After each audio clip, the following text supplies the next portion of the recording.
দেখছেন আজকে ছাত্র জনতার যে বিজয়, এই বিজয় উল্লাস হচ্ছে রাস্তায় রাস্তায়। আজকে অনেকে মিষ্টির দোকানে ঘুরেছেন কিন্তু মিষ্টি যদি পাননি। তারা অনেকে বলছেন যে মিষ্টির দোকানগুলো বন্ধ হয়ে যাওয়াতে তারা সকাল থেকে বন্ধ থাকাতে তারা পাননি, তারা মিষ্টি বিতরণ করে।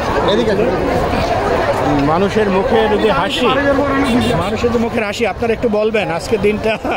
আচ্ছা ঠিক আছে, থ্যাংক ইউ সো মাচ।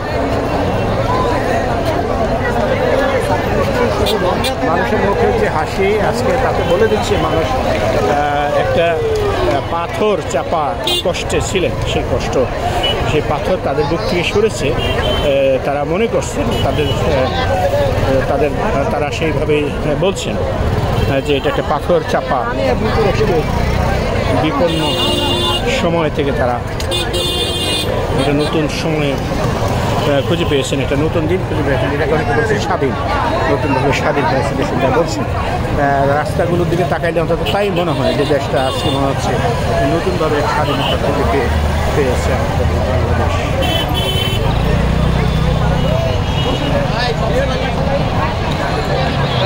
এই বাংলাদেশে মানুষদের দমিয়ে রাখা যায় না, বাঙালিকে যে দাবিয়ে রাখা যায় না সেটা তারা আবার প্রমাণ করেছে। এই বাঙালিকে দাবিয়ে রাখা যায় না, সেই ছাত্র সমাজকে দাবিয়ে রাখা যায় না, সেটি তারা আবার প্রমাণ করেছে। ছাত্র জনতার ঐক্যের বন্ধনের, সেতু বন্ধনের যে বিজয়, সেটি আজকে তারা ছিনিয়ে এনেছেন, সেটি তারা অর্জন করেছেন। আজকে পথে পথে বিজয়। আজকে শাহবাগ থেকে শুরু করে গণভবন পর্যন্ত, গণভবন থেকে শুরু করে সংসদ ভবন পর্যন্ত, সংসদ ভবন থেকে শুরু করে বঙ্গভবন পর্যন্ত, বঙ্গভবন থেকে শুরু করে সমগ্র ঢাকায় আর সমগ্র দেশে, এমনকি সমগ্র দেশে আজকে বিজয়ের উল্লাস চলছে।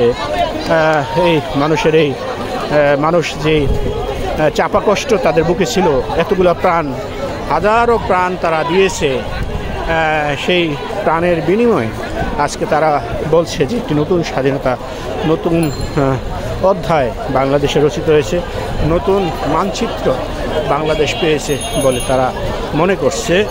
আসলে মানুষকে এই যে রাস্তায় মানুষ নেমে আসছে আজকে স্বতঃস্ফূর্তভাবে, এদের কোনোভাবেই নিবৃত করা যাবে না, এদের কোনোভাবে আর দমানো যাবে না। এদেশের এই বাঙালি জেনে গেছে যে এদেশে আসলে কোনো জগদ্দল পাথর বেশি দিন চেপে থাকতে পারে না। তাদের অপমানের সঙ্গে অপমান ভোগ করে তাদেরকে বিদায় নিতে হয়, অপমান হয়ে তাদেরকে বিদায় নিতে হয়েছে, ন্যাক্কারজনকভাবে তাদেরকে বিদায় নিতে হয়েছে। তারা আসলে কাজটি, তারা যে প্রথম থেকে যদি ছাত্র আন্দোলনের বিষয়টাকে সমাধান করতো তাহলে আজকে এই করুণভাবে তাদের পতন হতো না। এটা তাদের পতন, এটা তাদের পতন এবং ছাত্র জনতার বিজয় হিসেবে দেখছেন সবাই। আমরা একটু সামনে যাই, যেখানে সর্বশেষ শহীদ হয়েছিলেন এই সামনের একটি জায়গায়।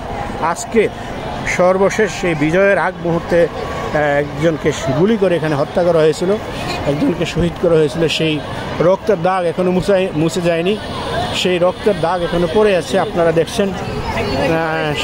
সেই রক্ত মানুষ দেখছে এবং এখানে একটি তোরণ হবে হয়তোবা, এখানে একটি তোরণ হওয়া উচিত, সবাই মনে করতেছে এখানে একটি তোরণ হওয়া উচিত। এখানে এই বিজয়ের এই জায়গায় এটি সর্বশেষ যে রক্ত জড়িয়েছিল রাস্তায়, রাজপথে, এটি যে সেটি।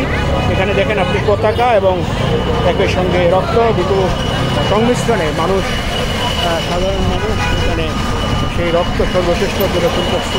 আপনার সব শ্রেণী থেকে মানুষ এখানে আসতে আপনারা দেখেন, কোনো ভেদাভেদ নেই, তারা সবাই এখানে আসছে এসে সেই কথা বলছে।